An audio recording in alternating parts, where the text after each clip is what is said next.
En este capítulo vamos a tratar el tema muy frecuente de la neuropatía óptica isquemia anterior, o NOIA, NOIA, así es el término, y se le adiciona neuropatía, se utiliza el nombre más neuropatía que neuritis, óptica isquémica anterior, no arterítica.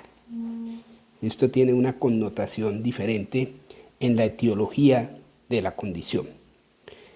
Primero vamos a hacer un pequeño resumen del nervio óptico, su irrigación y su trayectoria. El nervio óptico no entra al ojo. El nervio óptico sale del ojo. El nervio óptico tiene un trayecto intraorbitario de aproximadamente 2.5 a 3 centímetros en forma de S. Propiamente no se ve recto como está allí.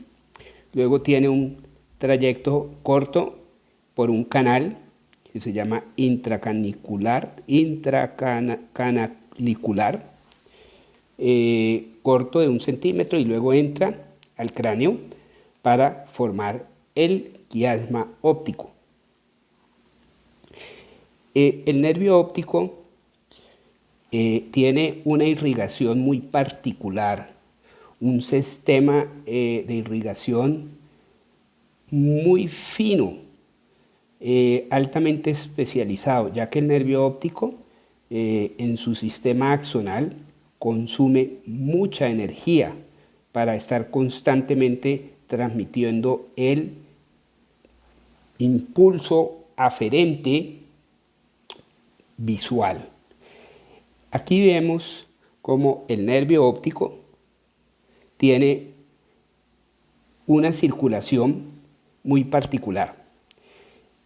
Tenemos la arteria central de la retina. La arteria central de la retina procede de la arteria oftálmica, y 1,5 centímetros antes de entrar al ojo, entra dentro del nervio y se va por entre las fibras nerviosas en la mitad o en el centro del nervio para entrar a la retina. Por el otro lado, hay una circulación muy especializada que se hace a través de las arterias ciliares posteriores, que también son ramas de la arteria oftálmica procedente de la arteria carótida interna. Las arterias ciliares posteriores tienen un sistema de microcirculación altamente especializado que irriga y oxigena la parte anterior o la cabeza del nervio óptico. Realmente, a la entrada, la papila, el impulso aferente viene desde la retina, luego pasa a la papila óptica, luego entra en un espacio corto que se llama prelaminar, luego pasa por la lámina cribosa, finalmente un espacio retrolaminar, luego ya entra, como dijimos, al cráneo. Esta situación de la circulación por las arterias ciliares posteriores es muy especializada y forma una estructura llamada el Signhaler, se llama el sistema vascular que irriga la cabeza del nervio óptico. La parte anterior del nervio óptico tiene una situación muy particular. Tiene una estructura colagenoide, rígida, porosa, como una especie de colador biológico por donde entran las fibras del nervio óptico, de la arteria central de la retina y de la vena central de la retina. Esta es la estructura porosa y está justo a la salida del nervio óptico, después de la papila óptica, donde se reúnen todas las fibras nerviosas del ojo, de la retina.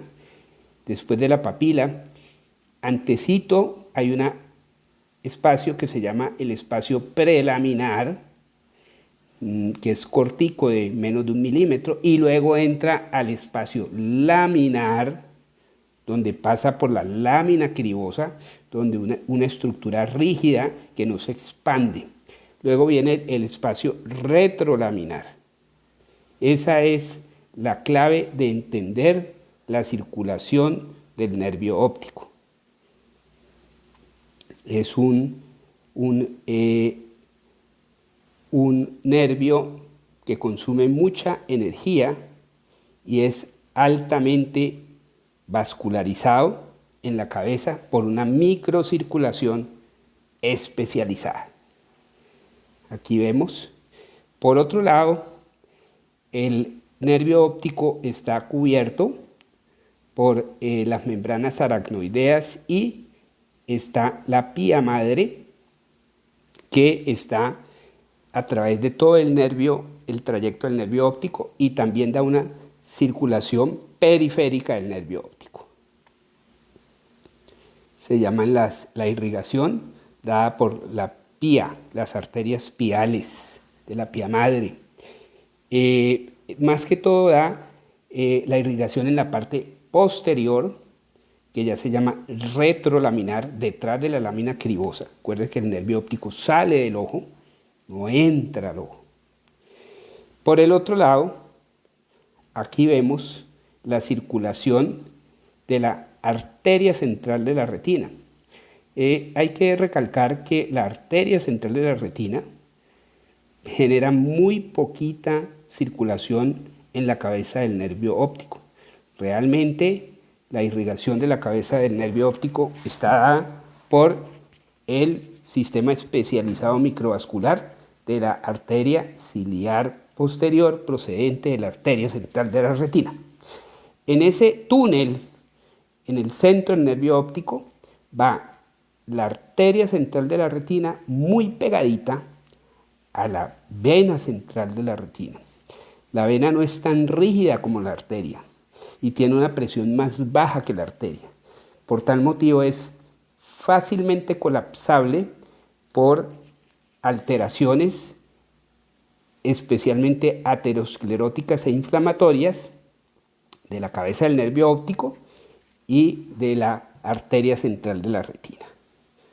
Aquí vemos la entrada en el centro del nervio óptico, un túnel en el interior donde van tanto la vena central de la retina, que recoge toda la circulación o drena o es el sifón de la sangre venosa que viene ya sin oxígeno, por decirlo así, trayendo esa sangre venosa, y está la arteria central de la retina que sale por la papila e irriga todas esas estructuras de la retina.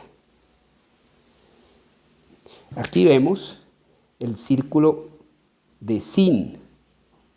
Es el espacio vascular especializado que está en el área laminar, prelaminar y retrolaminar. Es un espacio muy pequeño por donde pasan las fibras del nervio óptico y por donde pasa la arteria y la vena central de la retina. El círculo de Zinn. Ahí se ve la lámina cribosa, que es una estructura colagenoide, rígida, por donde pasan todas las fibras nerviosas del nervio y la estructura vascular. Es una estructura rígida que no se dilata. Esa estructura procede de la esclera. Entonces la esclera digámoslo así, presta sus células para formar esa lámina cribosa que ya les expliqué. Esta es la lámina cribosa. Para entender esta situación, debemos saber que cuando uno ve un paciente con esta patología, el paciente usualmente, vamos a ver la parte clínica, llega al oftalmólogo porque amanece con pérdida de la visión, visión borrosa, trastorno visual. Es lo que siente el paciente. Doctor, yo no estoy viendo por este ojo, amanecí y no veo bien. No hay una pérdida total, pero sí hay una pérdida parcial de la visión. El oftalmólogo lo que ve cuando hace su examen de fondo de ojo con sus aparatos altamente especializados, ve un nervio óptico edematoso, ya que pues la microcirculación se ve alterado y el nervio se inflama. Es un nervio que pierde sus bordes, tiene unas pequeñas hemorragias peripapilares, pues se pierde el disco óptico, hay hiperemia, y lo otro que sucede cuando el nervio se hincha y ve uno el nervio hinchado en la fase aguda, es que el sistema venoso se ingurgita. Y se ingurgita porque el retorno venoso se ve afectado porque el nervio óptico se inflama y comprime parcialmente la vena central de la retina en la cabeza del nervio óptico, en el espacio prelaminar, en la lámina cribosa e inmediatamente después en el espacio retrolaminar.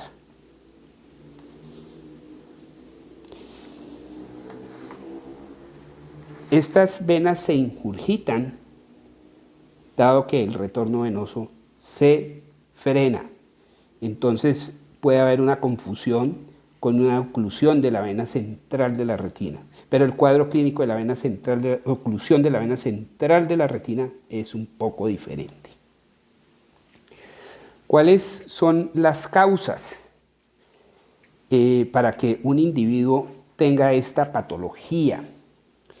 Pues realmente lo que yo hago es diferenciar si el paciente es mayor de 50 años o si el paciente es joven y es menor de 30 años. Los pacientes mayores tienen un trastorno de la microcirculación y del endotelio por varias causas que predisponen a esto. Todos los síndromes metabólicos, como la diabetes tipo 2, como síndrome metabólico, como resistencia a la insulina, como ateroesclerosis, tabaquismo y hipertensión arterial. Pueden trastornar o alterar estas arterias de la microcirculación que proceden de la arteria posterior, ciliar posterior. Por el otro lado, y esto es muy importante, este sistema arterial ultrafino, altamente especializado, es muy vulnerable o susceptible a apneas de sueño, a hipotensión nocturna. La hipotensión nocturna se puede relacionar especialmente con el uso de algunos medicamentos antihipertensivos, que el paciente está sobredosificado y es un paciente de hiperextremo, donde hace unas hipotensiones nocturnas durante el sueño. Hay medicamentos como la tamsulosina, que es un vasodilatador alfa, está utilizado en la hiperplasia prostática benigna. Tenemos el uso también de el sildenafilo y medicamentos como el tadalafilo, que pueden generar vasodilatación periférica e hipotensión nocturna.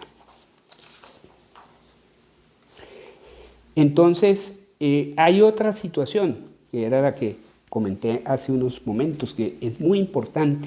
El síndrome de apnea de sueño genera muchos trastornos a nivel de la circulación anterior del nervio óptico, dado que hay estados hiperadrenérgicos durante la apnea prolongada, genera vasoconstricción e hipoperfusión, isquemia e infarto de la cabeza del nervio óptico. Este es un sistema muy vulnerable a cambios de presión, a vasoconstricción.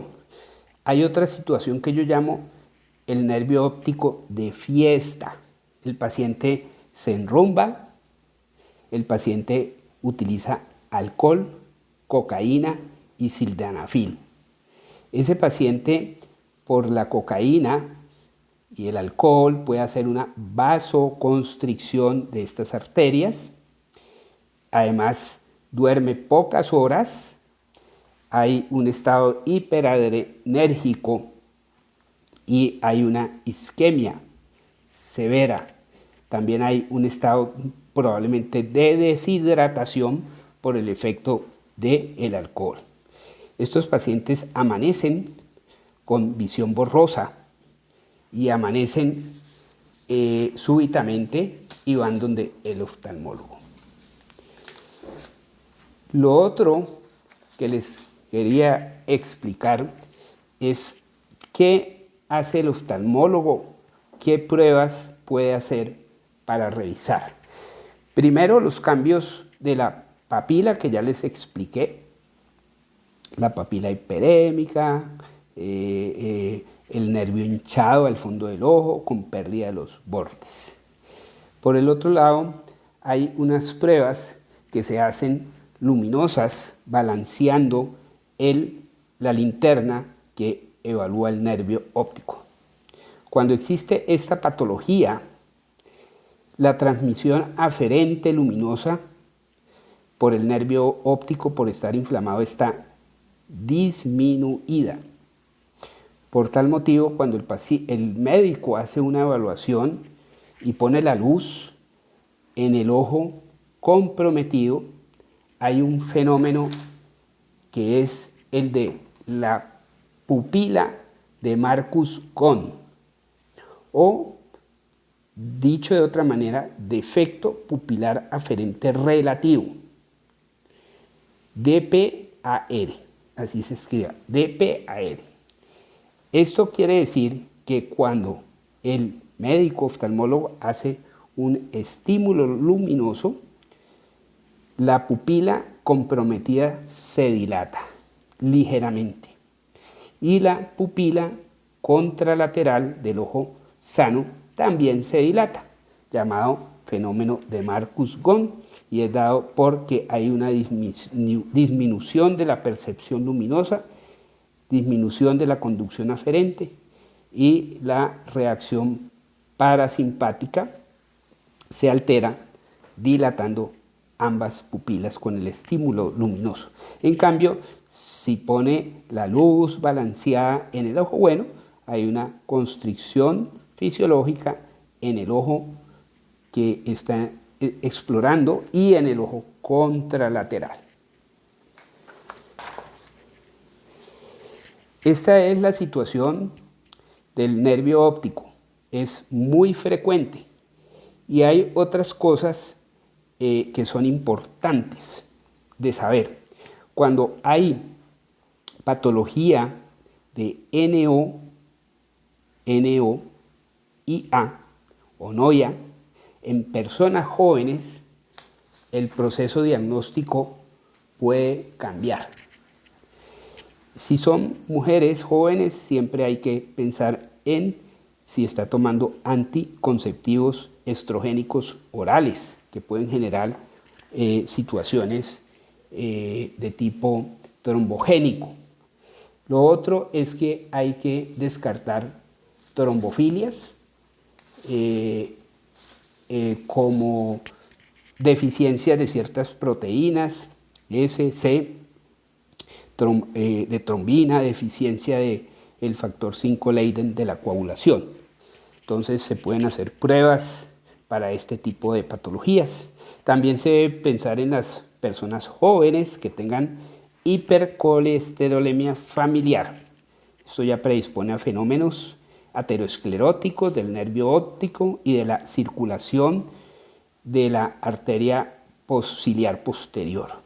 Lo otro que es muy importante medir en jóvenes y en adultos mayores es la lipoproteína A.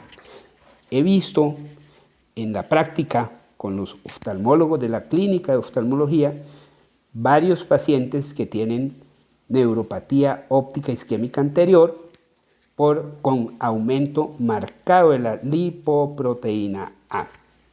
También se deben ver situaciones vasculares de tipo hipotensión. Por ejemplo, en mujeres que durante el parto o cesárea sangran mucho, puede haber una anemia aguda y una hipoperfusión. Lo otro que se debe descartar son situaciones de autoinmunidad. Se deben hacer pruebas para lupus y para enfermedades inmunológicas como el síndrome de Behçet, que puede asociarse a neuropatía óptica isquema anterior o noya, más úlceras en la boca y úlceras en los genitales, ya que este síndrome es muy trombogénico. Hay otras cosas como la homocisteína, cuando se eleva, puede generar fenómenos trombogénicos. Muchas gracias por su atención.